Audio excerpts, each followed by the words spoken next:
کاش کہ یہ میری عاجزانہ گزارش تبلیغ کی محنت میں لگے ہوئے تمام اصاغر و اکابر تک پہنچے کہ اللہ کے بندو یہ شورا اور مرکز والا جھگڑا ختم کرو، اپنے اپنے کام میں لگو۔ امت کفر کے نرغے میں ہے اور ہم اس میں لگے ہوئے ہیں کہ شورا کی ترتیب صحیح ہے کہ فلاں ترتیب صحیح ہے۔ کیا ہو گیا ہے ہم کو؟ برادریوں کے چودھری لوگ، علاقوں کے ذمہ دار لوگ، خاندانوں کے بڑے لوگ، سرمایہ دار لوگ، تاجروں، سب سے میں گزارش کر رہا ہوں، علماء سے، ہر مسلک کے لوگوں سے گزارش کر رہا ہوں، یہ مسلکی اختلافات کا دور نہیں ہے۔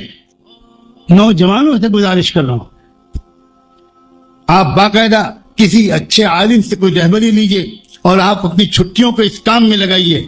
ینگ لڑکے، نوجوان، کسی ایک دو بڑے بزرگ کو ساتھ لے کر کہ آپ ہمارے ساتھ چلیے اور ہم دروازے جا تک صرف یہ گشت کرنے کے لیے آئیں گے، دروازے پہ کونی کھٹکھٹائیں گے اور کہیں گے کہ ہم آپ سے صرف اتنا کہنے آئے ہیں کہ اپنی پرائیویٹ اور گھریلو زندگی میں بھی اللہ کے پیارے رسول کی باتوں پر عمل کیجیے گا، بس اتنا کہنے کے لیے آئے ہیں۔ جزاکم اللہ، آپ نے شکریہ کہ آپ نے اتنا کہنے کا موقع دے دیا اور آگے بڑھ جائیں۔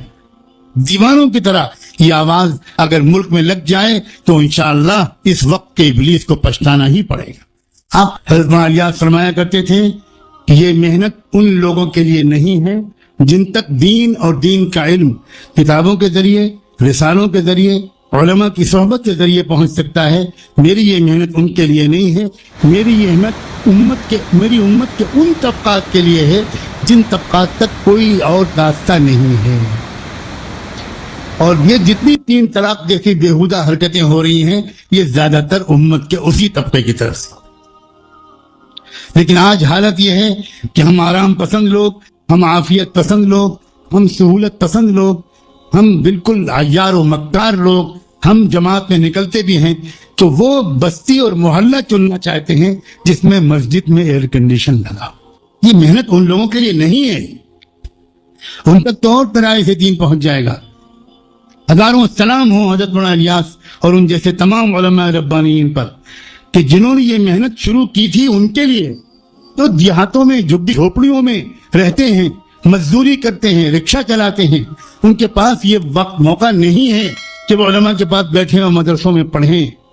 جو کھیت میں مزدوری کرتے ہیں ان کے پاس دوڑ دوڑ کے جایا کرتے تھے حضرت مولانا الیاس رحمۃ اللہ علیہ، اور کسان کھیت میں ہل چلا رہا ہوتا تھا اور وہ داعی بندہ کھیت میں پہنچ کر کسان سے کہتا تھا، بھائی آپ ہل چلاتے رہو، میری بات سن لو۔